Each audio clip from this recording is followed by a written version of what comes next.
Yo, Dan Larson here. Welcome to the newest episode of Letsynthesize, and in this video I would like to show you how I made this cool bass sound.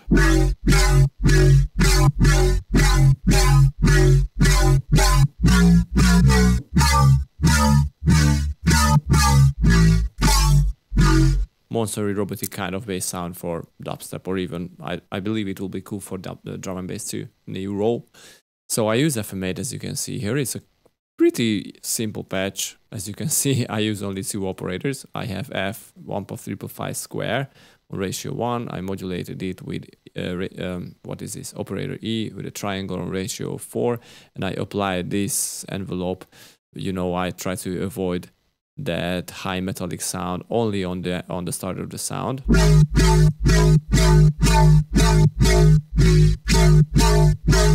That kind of flangery sound.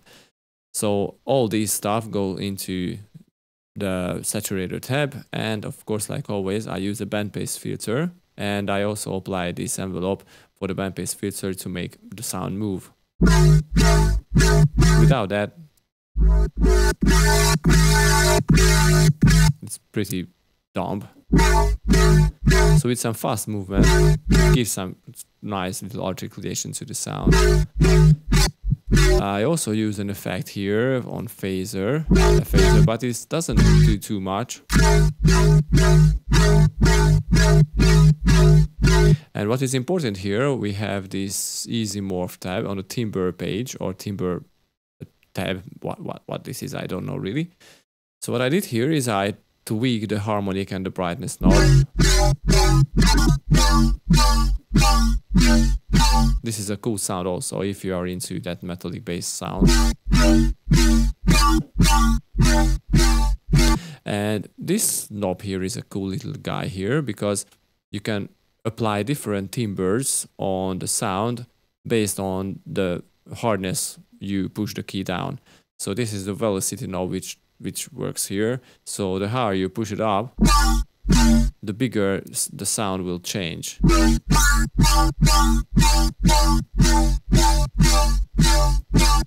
So I think if you find a sweet spot,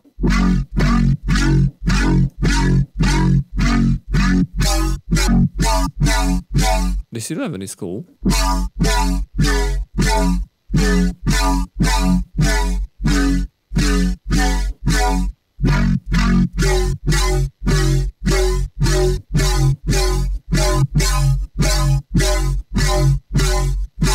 And you set with the velocity, if you play with the velocity knob, I think you can set some kind of nice game or toy here to play with. So I think it is worth, you know, to spend some time on it and find the range, what you really enjoy, you know, the sound itself. And once you find that, we can go further to the effects. I use tons of EQing here. Of course, I cut all the bass frequencies below 150 Hz, and there were some annoying frequencies at around 500, but I didn't really like.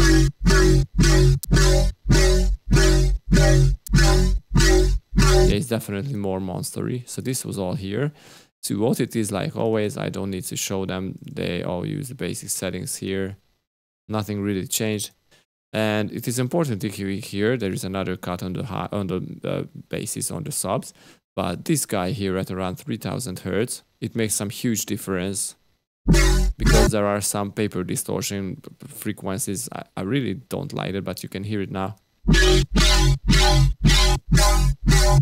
How drastic the change is when you cut out all these frequencies. Okay, I have a HP filter here because I don't know, I just like it. Without it, it brings out some, some kind of evil frequencies.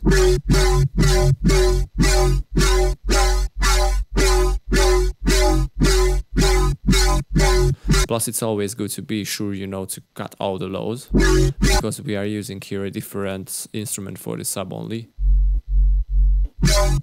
And it is better if you don't let them conflict to each other. So this is not very important here. You can leave it, but I think it is better with it. Another EQ you know, to fine tune that annoying paper distortion frequencies here again,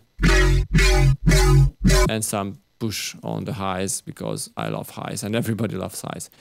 And 2 choruses. Without them, the sound turns into some kind of too dry and flat sound. I don't really like it, but you have another option here. We have this unison pushed up, or well, not too high, but we have 11 voices, ditching the sound to around 40, and we have the utility tool here, where I pushed back the width because I didn't like the sound too wide. So you can use this, or well, I prefer it with the chorus. You know, it is not that flat. So a limiter at the end and some EQing on the whole sound with the sub. I just pulled back a little on the middle frequencies. More evil. So this is the full sound. I think it is very, very simple, but you know, great things don't always need to be very complicated.